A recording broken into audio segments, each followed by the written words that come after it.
Hello students. So how are you all beta? चलिए, so I gave you some questions to do. Okay, so today I will be discussing some questions based on our first chapter, that is matter in our surroundings. Okay, however the questions were quite simple, but some of you were facing problems in that. That's why I'm discussing these questions with you now.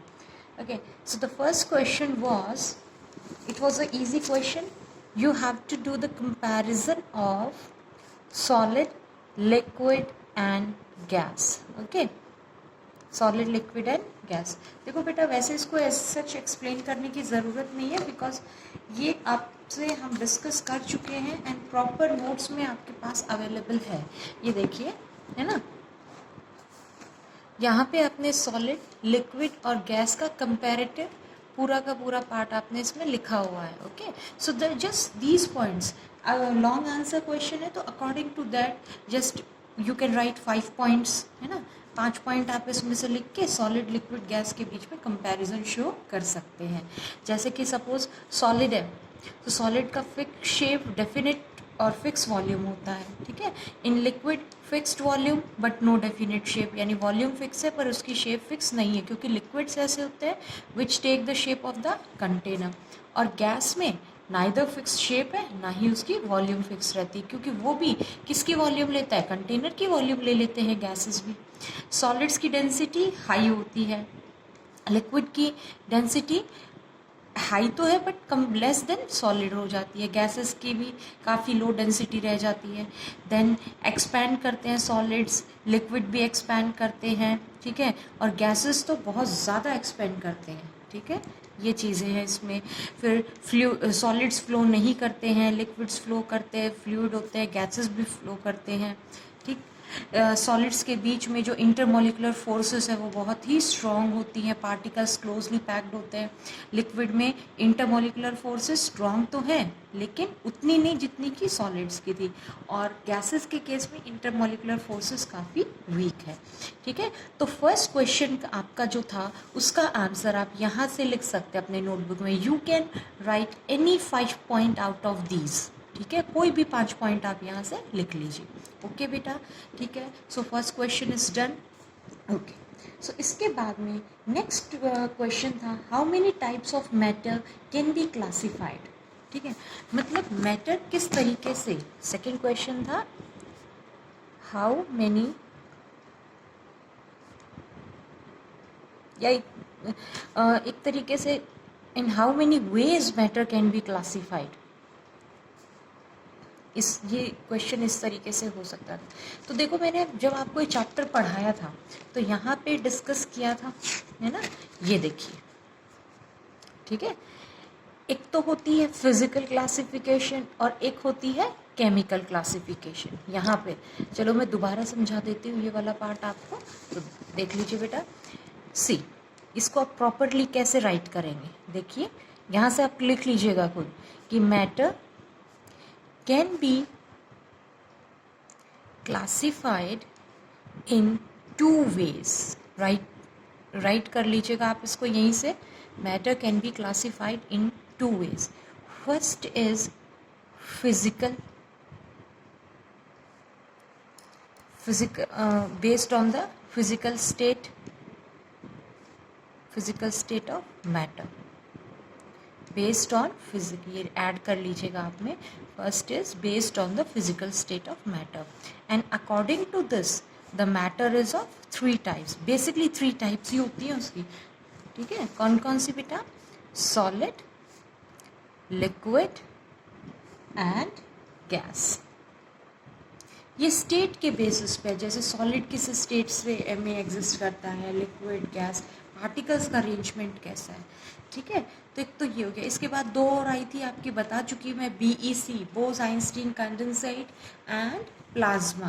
First पहले plasma आई थी, तो 4th state of matter कौन हो जाता है, plasma, और 5th state of matter हो जाता है आपका बोस-आइंस्टीन कंडेंसेट. ठीक है, ध्यान रखिएगा आप इसमें. देन सेकेंड वे क्या था इसका, वो था केमिकल नेचर. ठीक है, तो केमिकल नेचर के बेसिस पे केमिकल नेचर के बेसिस पे the matter is classified into 3 types and that is elements, compounds and mixture. ठीक है बेटा, तो ये आप यहाँ से इसमें कर लीजिएगा, इतना इसमें लिख दीजिएगा। ठीक है, then come to third question, write an example which shows the effect of change of temperature on the solid. ठीक है, आपसे कहा गया है write an example which shows effect of change of temperature on solid. ठीक है, तो solid के ऊपर अगर हम टेम्परेचर चेंज का इफेक्ट देखें, देखो किया था ना अपन ने, सॉलिड को अगर हम हीट करते हैं, सॉलिड की बात हो रही है बेटा, तो सॉलिड को कूल करके तो लेके कहाँ जाएंगे, है ना। तो सॉलिड का चेंज ऑफ टेम्परेचर किस तरीके से होगा, हीटिंग से ही होगा, और हीट करके वो किस में कन्वर्ट हो जाता है, लिक्विड में। समझ में आ गया, और this process is known as melting. समझ में आ गया सबको बेटा, तो आपको यही वाला पार्ट इसमें लिखना था, यानी effect of change of temperature on the solid, यानी मेल्टिंग वाला प्रोसेस। ये देखिए यहाँ से, ठीक है, जो हमने पॉइंट किया था ना, change of state of matter mainly depends on 2 factors. तो फर्स्ट फैक्टर टेम्परेचर था। अब देखो, on heating temperature of substance increase होता है, तो उसमें फर्स्ट केस अपना मेल्टिंग था, और इसमें ये किस टाइप का प्रोसेस है, जब सॉलिड किस में कन्वर्ट हो जाता है, लिक्विड में, ऑन हीटिंग। एग्जाम्पल की बात हो तो यहाँ पे you can take the example of ice. ठीक है, आप किस चीज़ का एग्जाम्पल ले सकते थे इसमें, आइस का। Ice which is a solid form of water, और जब हम आइस को हीट करते हैं तो it gets converted to liquid. ठीक है, समझ में आ गया, ये यानी वाटर में कन्वर्ट हो जाएगा। आफ्टर दैट, उसके बाद बेटा बहुत ही ईजी क्वेश्चंस थे अपने, लाइक फोर्थ क्वेश्चन में था इवेपोरेशन। आई डोंट थिंक कि इसमें कुछ ऐसा एक्सप्लेनेशन की ज़रूरत है। इवेपोरेशन पूछा था, what is evaporation and explain the factors affecting it. ये भी आपको मैंने नोट्स में प्रोवाइड किया हुआ है, दोबारा समझा देती हूँ बेटा कि व्हाट इज़ इवेपोरेशन प्रोसेस। देखिए बेटा, आपके पास में इसका प्रॉपर डेफिनेशन है इवेपोरेशन का, राइट करिए बस इसको क्वेश्चन की फॉर्म में, नोट्स सबके पास अवेलेबल हैं। ठीक है, तो what is evaporation, it is the phenomena in which a liquid changes to gaseous states below its boiling point. ठीक है, यहाँ से डेफिनेशन मैं आपको दिखा रही हूँ प्रॉपरली कि किस जगह लिखा हुआ है, ताकि आपको ढूंढना ना पड़े। जहाँ आपने इवेपोरेशन का टॉपिक शुरू किया था ना, वहीं पे डेफिनेशन है इसकी। तो क्या होता है ये, it is a process by which a liquid gets converted to its vapor,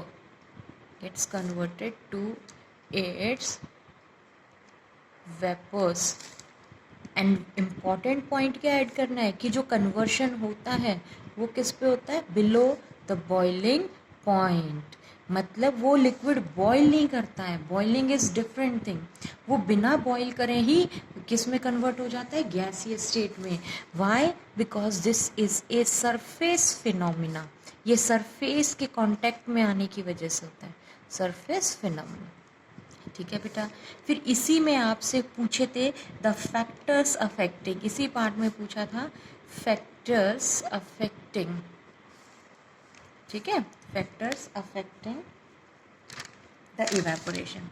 factors affecting evaporation भी वहीं पे किया, तो उसको आप शॉर्ट में कर सकते हैं। जैसे कि फर्स्ट फैक्टर अफेक्टिंग क्या है इसका, टेम्परेचर। शॉर्ट में लिखिए आप इनको, है ना। टेम्परेचर फर्स्ट फैक्टर है, कैसे लिखेंगे, more the temperature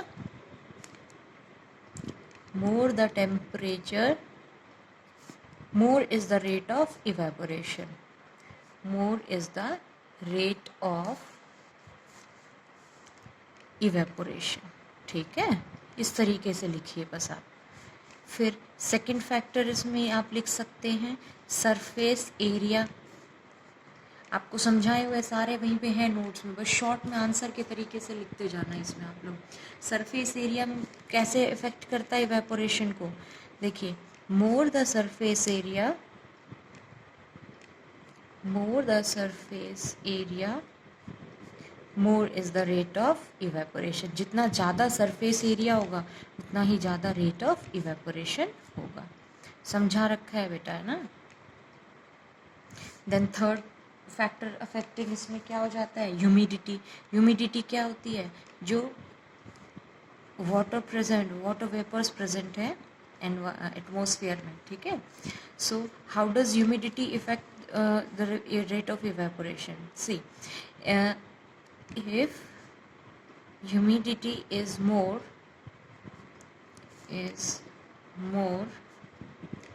then rate of evaporation will be less.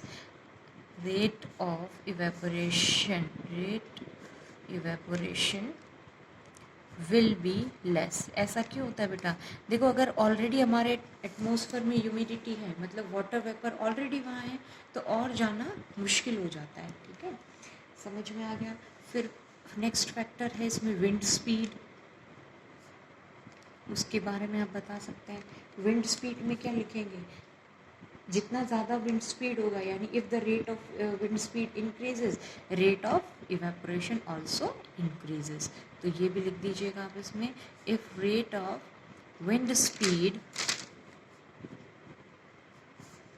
Increases then rate of evaporation increases. समझ में आ गया। फिर लास्ट था नेचर ऑफ फ्लूइड्स, वो एज इट इज़ आप वहाँ से लिख दीजिएगा। Fifth factor nature of fluid, liquid जो भी है, ठीक है, कि जितना ज़्यादा वॉलेटाइल लिक्विड होगा उतना ही ज़्यादा रेट ऑफ इवेपोरेशन होगा। समझ में आ गया। So fourth question I hope clear हो गया सबको, ठीक है। इसके बाद fifth question, it was again a easy question, पूछा गया था sublimation process. What is sublimation, है ना, गिव एन एग्जाम्पल। तो सब्लिमेशन क्या है, it is a process, notes में थोड़ा झांकिए बेटा, सब कुछ है अवेलेबल उसमें आपका, ठीक है। It is a process by which a solid directly converts to liquid, directly converts to gas, ठीक है। समझ में आ गया। इसको क्या कहते हैं हम, सब्लिमेशन, ठीक है। इसका एग्जाम्पल देना था, तो एग्जाम्पल आप क्या दे सकते हो, नेफ्थलीन बॉल्स जो होती हैं, कपूर की गोलियाँ, naphthalene balls disappears. Naphthalene balls कैसी होती हैं, सब्लिमेशन करती है वो, तो सॉलिड फॉर्म से वो डायरेक्टली किसमें, because naphthalene balls disappear as, लिख दीजिएगा इसमें, as they get converted from solid state to gaseous state directly. Camphor लिख सकते हैं, अमोनियम क्लोराइड लिख सकते हैं, सभी इसी के एग्जाम्पल, ठीक है बेटा। उसके बाद नेक्स्ट क्वेश्चन, सिक्स्थ क्वेश्चन था आपका, difference between evaporation and boiling, ठीक है। इवेपोरेशन एंड बॉइलिंग के बीच में डिफरेंस पूछा गया था, ठीक है। ये तो मैंने नोट्स में बिल्कुल क्लियरली आपको डिफरेंसेस के दे रखे हैं, तो इसको मैं एक्सप्लेन यहाँ नहीं करने वाली हूँ, थोड़ा सा ध्यान दें। इवेपोरेशन बॉइलिंग में क्या डिफरेंस है, इवेपोरेशन कैसा प्रोसेस होता है, ये स्पॉन्टेनियस प्रोसेस है, ठीक है, और बॉइलिंग कैसा है, नॉन स्पॉन्टेनियस प्रोसेस है। नॉन स्पॉन्टेनियस मतलब इसको हमें हीट देनी पड़ती है, इसको हीट आपको देने की ज़रूरत नहीं, अपने आप हीट एब्जॉर्ब करके ये कन्वर्ट हो जाता है गैसेस में, ठीक है। और इवेपोरेशन की डेफिनेशन लिख दीजिएगा कि it occurs below the boiling point, और ये बॉयल होने के बाद ही वेपर्स में कन्वर्ट होता है।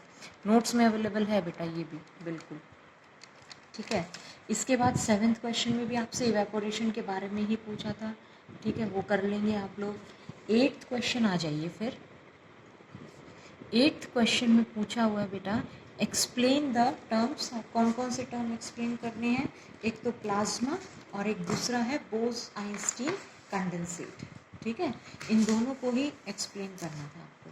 ठीक है, तो बोस-आइंस्टीन कंडेंसेट एंड प्लाज्मा। तो सबसे पहले तो देखिए आप लोग, प्लाज्मा क्या होता है। तो प्लाज्मा में मेन इम्पोर्टेंट होता क्या है वो मेंशन करना है। तो प्लाज्मा में प्रेजेंट होते हैं बेटा सुपर एक्साइटेड, बिल्कुल लास्ट में था ये नोट्स में ये वाला पार्ट। ठीक है, plasma and Bose Einstein condensate written है, मिल जाएगा आपको। तो प्लाज्मा क्या होता है? Super excited ionized particles, ionized particles of gases. जैसे, और ये किस किस में पर प्रेजेंट होता है? ग्लोइंग सब्सटेंस वगैरह इनमें। ठीक है, आप वहाँ से कॉपी से देख के इसको लिख लीजिएगा। ठीक है, दूसरा था BEC। BEC means Bose Einstein condensate. Bose Satyendra Nath Bose Indian scientist था, आइंस्टीन साइंटिस्ट था, आपको इन दोनों ने ही इसके ऊपर दिया था। तो ये कैसे फॉर्म होता है बेटा? It is formed by cooling a gas of a very low temperature,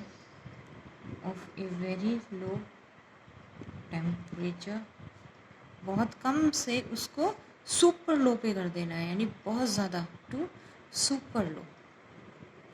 super low का मतलब हो गया बिल्कुल नीचे कम कर देंगे आप उसको, टेम्परेचर उसका रिड्यूस कर देंगे। रूबीडियम का इसमें एग्जाम्पल आपको दे रखा था। ठीक है, चलिए इसके बाद में 9th क्वेश्चन था molecular structure of solid, liquid and gas. अब मॉलिक्यूलर स्ट्रक्चर के लिए क्या बात हो जाती है? मॉलिक्यूलर स्ट्रक्चर का मतलब है arrangement of the particles molecules के बेसिस में। तो देखो आपको स्ट्रक्चर बनाना पड़ेगा इसमें, ऐसे है ना, इस तरीके से, जैसे सॉलिड्स में, फिर लिक्विड्स में, एंड देन इन गैसेस। ये गैस का रिप्रेजेंटेशन आप देंगे। अब सॉलिड्स में क्या होता है? पैकिंग कैसी होती है? बिल्कुल ही क्लोजली पैक्ड पार्टिकल्स होते हैं, बिल्कुल ऐसे क्लोज पैक्ड पार्टिकल्स इसमें आप फॉर्म कर देना इसके, ऐसे अच्छे से। ठीक है बेटा, लिक्विड में पार्टिकल्स की पैकिंग कैसे होती है? लूज, इस तरीके से आप पैकिंग को शो कर देंगे, लूज पैकिंग है थोड़ा। और गैसेस के जो पार्टिकल्स हैं यानी मॉलिक्यूल्स हैं वो फ्रीली मूविंग होते हैं। तो इसमें आप बता देंगे फिर वही 2-3 डिफरेंस वाले पॉइंट कि सॉलिड्स में पैकिंग कैसी है। अब लिख दीजिएंगे इसमें, पार्टिकल्स आर क्लोजली पैक्ड। ठीक है, लिक्विड में क्या है? Packing of particles is loose, थोड़ी लूज हो जाती है। एंड इसमें जो पार्टिकल्स आपके कैसे हैं? Particles are freely moving. ठीक है बेटा, ये सब इसमें बता देंगे। फिर फोर्स ऑफ अट्रैक्शन वाला फैक्टर भी ले सकते हैं कि द फोर्स ऑफ अट्रैक्शन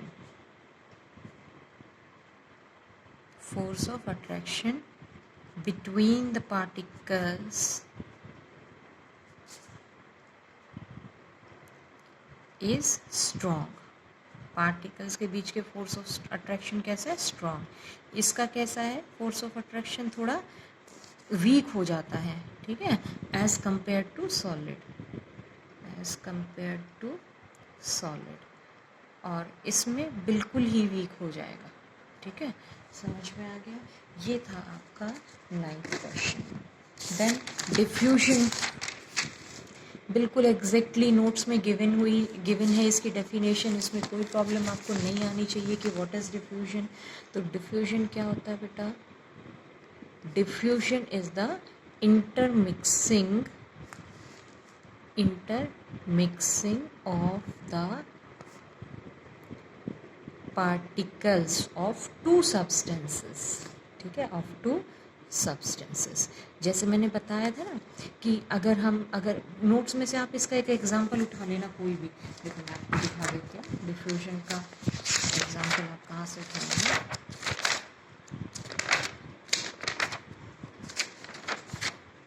ये देखिए डेफिनेशन आपको मिल गई यहाँ पे डिफ्यूजन की, the process of mixing of two substances due to Brownian motion of particles. ठीक है, फिर आप चाहे डिफ्यूजन इन गैसेस का एग्जांपल दे दो एक, है ना, कौन सा वाला कि स्मेल ऑफ फूड वाला, ठीक है, या फिर डिफ्यूजन ऑफ लिक्विड का एग्जांपल दे दो कि डिफ्यूजन इन लिक्विड में जैसे क्रिस्टल ऑफ पोटेशियम परमैंगनेट किस तरीके से डिज़ोल्व हो जाता है उसमें। ठीक है, कोई भी एग्जांपल आप इसका दे दीजिएगा। समझ आ गया होगा डिफ्यूजन वाला पार्ट बेटा। ठीक है, सो ये ईजी है। पार्टिकल्स क्या हो जाते हैं, एक दूसरे में बिल्कुल मिक्स हो जाते हैं, इंटरमिक्सिंग हो जाती है इनका। देन 10th क्वेश्चन है आपका, अच्छा 10th क्वेश्चन यही था बेटा, है ना। तो 11th क्वेश्चन है इसके बाद में अपना characteristics of particles of matter. 11th question was characteristics of particles of matter. अब देखो कैरेक्टरिस्टिक्स ऑफ पार्टिकल्स ये बिल्कुल स्टार्टिंग में है चैप्टर के। जैसे कि फर्स्ट कैरेक्टरिस्टिक क्या है, पार्टिकल्स कैसे हैं, बहुत ही स्मॉल साइज्ड है। ठीक है, पार्टिकल्स कैसे हैं, कंटिन्यूसली मूविंग है, कंटिन्यूसली मूविंग पार्टिकल्स होते हैं, मूव करते रहते हैं। ठीक है, इनके बीच में जो डिस्टेंस है बहुत ही कम होता है, ये सारे प्रॉपर्टीज़ थे इसके। ठीक है, तो ये आप इसमें लिख दीजिएगा, बिल्कुल स्टार्टिंग में था नोट्स में, प्रॉपर्टीज़ ऑफ मैटर। ये देखिए यहाँ से ये आप मेंशन कर दीजिएगा, these are the properties of matter. बहुत ही स्मॉल पार्टिकल्स का है, स्मॉल इन साइज होते हैं, कॉन्स्टेंटली मूविंग होते हैं, स्पेस होता है, अट्रैक्शन। ठीक है, ये 4-5 पॉइंट्स इसमें आप मेंशन कर दीजिए। ठीक है बेटा। Then 12th question, this is a conceptual question. ठीक है, क्वेश्चन क्या है कि why do we see water droplets on the surface of water. Question क्या था, why do we see water droplets on the surface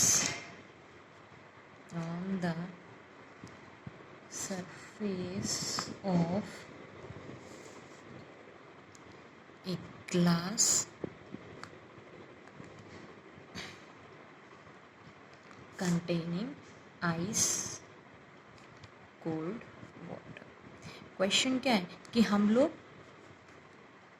जैसे सपोज ये glass है ना, इसके अंदर आइस कोल्ड वाटर प्रेजेंट है, यानी बहुत ही ठंडा पानी है इसके अंदर। तो क्वेश्चन क्या पूछा है, इसके बाहर की यानी इसके सरफेस की तरफ, बाहर की तरफ हमें वाटर ड्रॉपलेट्स क्यों दिखाई देती हैं। तो इसका आप आंसर क्या लिखेंगे कि द वाटर ड्रॉपलेट्स, राइट कर लीजिएगा इसको इसी लैंग्वेज में, the water droplets present on the surface of a glass containing ice cold water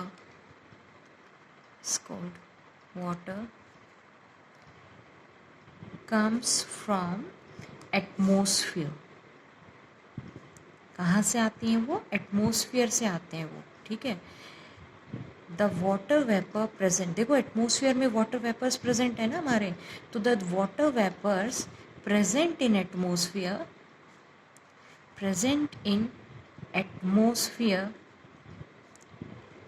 when come in contact